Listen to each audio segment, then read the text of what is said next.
একজন রিক্সা চালককে মনোনয়ন ফর্ম বিক্রি করে বেশ আলোচনায় এসছে এনসিপি।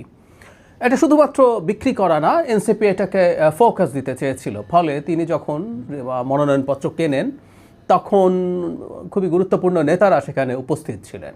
জনাব সুজন, ইনফ্যাক্ট সুজন খুবই আইকনিক একটা ফেস হয়ে উঠেছিলেন আমাদের অভ্যুত্থানের সময়, যখন তিনি গণঅভ্যুত্থানে যারা পার্টিসিপেট করছেন তাদেরকে একটা স্যালিউট দেন। এই ছবিটা আমরা দেখেছি, এটা আমাদের ইতিহাসের অংশ। প্রচুর আলোচনা চলছে এরকম একজন রিক্সা চালককে মনোনয়ন দেওয়াটা কি সঠিক হলো, এটা কি অসাধারণ প্রশংসার ব্যাপার, নাকি এটা এনসিপির এক ধরনের স্টান্টবাজি। নানা দিকের আলোচনা চলছে, আমরা একটু দেখতে চাই। এবং এই ব্যাপারটা আসলে জনাব সুজন একটা বাহানা, এই মনোনয়ন একটা বাহানা। র্যাদার আমাদের কথা বলতে হবে একটা সংসদ কি, সংসদ কীভাবে কাজ করে বা সংসদ কীভাবে কাজ করা উচিত সেগুলো নিয়ে। আমার মনে পড়ে বেশ কয়েক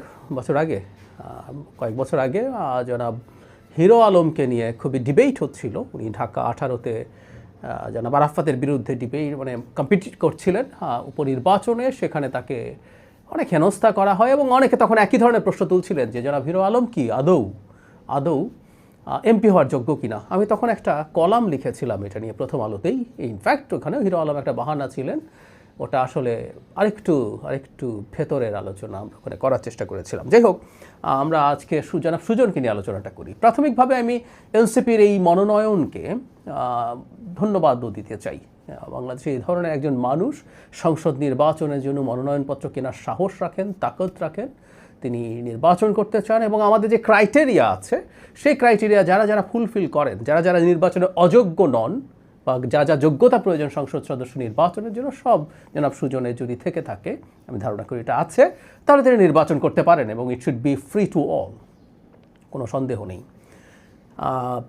সমস্যাটা কোন জায়গায় আসলে এসে দাঁড়িয়েছে বা ওনার জায়গায় আর কেউ হলে কী বা হতো, আমরা একটু এবার সেই আলোচনাটাই ঢুকতে চাই যে বাংলাদেশের সংসদ আসলে কি বা কী ছিল এতদিন পর্যন্ত, শেষ সংসদ পর্যন্ত কি ছিল একেবারে আমাদের শুরু থেকে।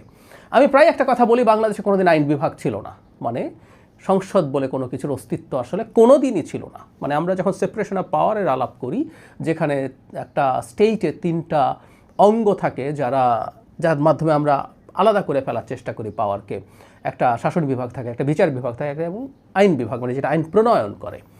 আমাদের জন্ম থেকে কখনোই ছিল না। আমরা 70 অনুচ্ছেদের মতো একটা অনুচ্ছেদ আমাদের কনস্টিটিউশনে রেখেছিলাম। 70 অনুচ্ছেদ মোটা দাগে থাকা ঠিক আছে, আমরা চাই না সকাল বিকাল সরকারের পতন হোক, কিন্তু এটাকে যেইভাবে করা হয়েছে যে দলের বিরুদ্ধে ভোট দিলেই তার সংসদ সদস্য পদ খারিজ হয়ে যায়, ফলে কোনো সাধারণ বিলেও একজন সদস্য তার দলের বিরুদ্ধে ভোট দিতে পারে না। ফলে সংসদ কোনো দিন বাংলাদেশের ইতিহাসে আইন প্রণয়নের কেন্দ্র হয়ে ছিল না, কখনো না।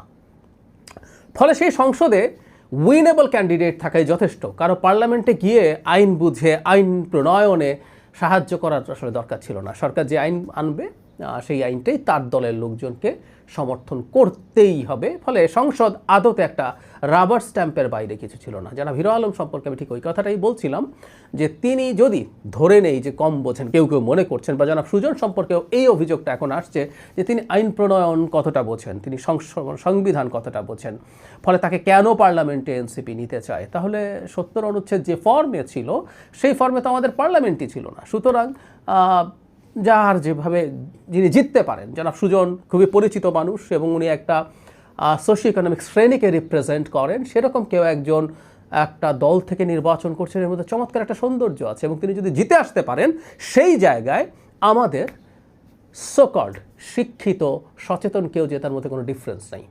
আমাদের শিক্ষিত সচেতনরাও আসলে আইন প্রণয়ন কতটা বোঝে, যারা পার্লামেন্টে গিয়েছিলেন সেটা নিয়ে আমার সিরিয়াস প্রশ্ন আছে। আমি এরকম এমপিদের সাথে কথাবার্তা বলে দেখেছি, ডিবেট করে দেখেছি। আওয়ামী লীগের সময় তারা আদৌ আইন প্রণয়ন বোঝেন বলে আমার অনেকের ক্ষেত্রেই মনে হয়নি। তো ডিফারেন্স তো নাই। তাহলে এমপি কী করেন? এমপি করেন তার এলাকার লোকজনের দুঃখ দুর্দশা লাঘবের চেষ্টা করেন, উন্নয়ন কর্মকাণ্ড করার চেষ্টা করেন, অবকাঠামো উন্নয়নের চেষ্টা করেন, তাদের প্রতি বরাদ্দ থাকে, কাজের বিনিময়ে খাদ্য, কাজের বিনিময়ে টাকা, তারপরে বিভিন্ন থোক বরাদ্দ থাকে যার মাধ্যমে তিনি তাদের এটা করেন। এবং ইনফর্মালি চাকরি দেওয়া, চিকিৎসার ব্যবস্থা করা, বিয়ে দিতে সাহায্য করা, কনফ্লিক্ট ম্যানেজ করা, এগুলো কোনোটাই এমপির কাজ ছিল না।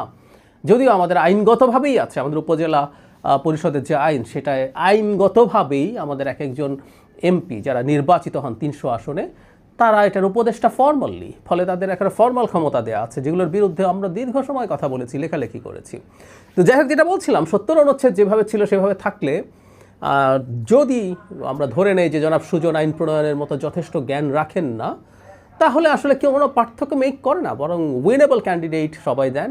বেশিরভাগ ক্ষেত্রে বিরাট টাকা পয়সাওয়ালা লোকজনকে দেওয়া হয়, যিনি টাকা দিয়ে প্রচার কিনতে পারেন, মাসল কিনতে পারেন, সব কিছু করতে পারেন, তাকেই দেওয়া হয়। ঠিক একইভাবে জনাব সুজন যদি তার এই পরিচিতির জন্য জিতে আসেন, আমার কাছে এটাকে একই ব্যাপারই মনে হয়, কোনো রকম কোনো ডিফারেন্স মনে হয় না। তবে আমাদের সংবিধানের ৭০ অনুচ্ছেদ পাল্টে যাচ্ছে অনেকটাই, যেভাবে আগে ছিল সেভাবে আর থাকছে না। কিছু কিছু জিনিস বাদ দিয়ে দলের বিরুদ্ধে ভোট দেওয়ার সুযোগ হবে, ফলে সংবিধান যদি সেভাবে সংশোধিত হয়, সেই বিবেচনায় আমরা বলতে পারি যে আমাদের সংসদ অবশেষে বেশ খানিকটা আইন বিভাগে পরিণত হবে, লেজিসলেচারে পরিণত হবে, এবং সেই জায়গায় জনাব সুজনকে মনোনয়ন দেওয়াটা ঠিক হয়েছে কিনা তখন সেই ডিবেট আসতে পারে। এবং বিশেষ করে এনসিপির জন্য আমরা এই প্রশ্ন তুলতে পারি, যেহেতু এনসিপি নয়া বন্দোবস্তের কথা বলে, তারা রাজনৈতিক দল করেন, তারা জিততে চাইবেন, যেটা উচিত, তার জন্য ফাইট করবেন, উইনেবল ক্যান্ডিডেট তারা খুঁজে বের করবেন, everything is all right.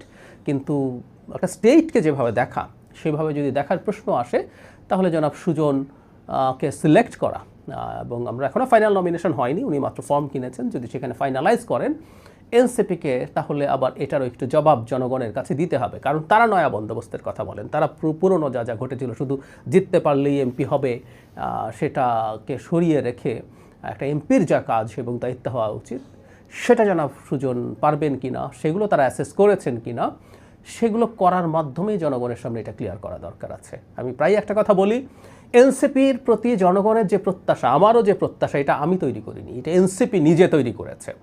NCP আমার কাছে এসে বলেছে সে পুরনো রাজনৈতিক বন্দোবস্ত বা ব্যবস্থার বিরুদ্ধে দাঁড়াতে চায়, কথা বলতে চায়, সুতরাং সে তার মতো করে নতুন কিছু দেখাবে। সেই কারণেই বলছি এনসিপির এই জিনিসগুলোর ক্ল্যারিফিকেশন আরও জরুরি। সো জনাব সুজন সম্পর্কে তাকে ফর্ম বিক্রি করা এবং সেটাকে ইনফ্যাক্ট এনসিপি সেল করতে চেয়েছে, আবারও বলছি, অনেকে ফর্ম কিনে নিয়ে চলে গেছেন, কিন্তু এটা তারা সেলিব্রেট করেছেন, ছবি তুলেছেন, সেটা প্রচারের ব্যবস্থা করেছেন বড় নেতারা। তো সুতরাং ইটস এ মিক্সড ফিলিং। এটা আমার কাছে ভালো লাগবে, এরকম কোনো মানুষ রাজনীতির মেইন স্ট্রিমে আসার চিন্তা করছেন। একই সাথে এটা আমাদের যেভাবে পার্লামেন্টকে দেখতে চাই, সেটার প্রতি একটা বড় প্রশ্নবোধক তৈরি করছে কিনা, সে আলোচনাটাও থাকবে।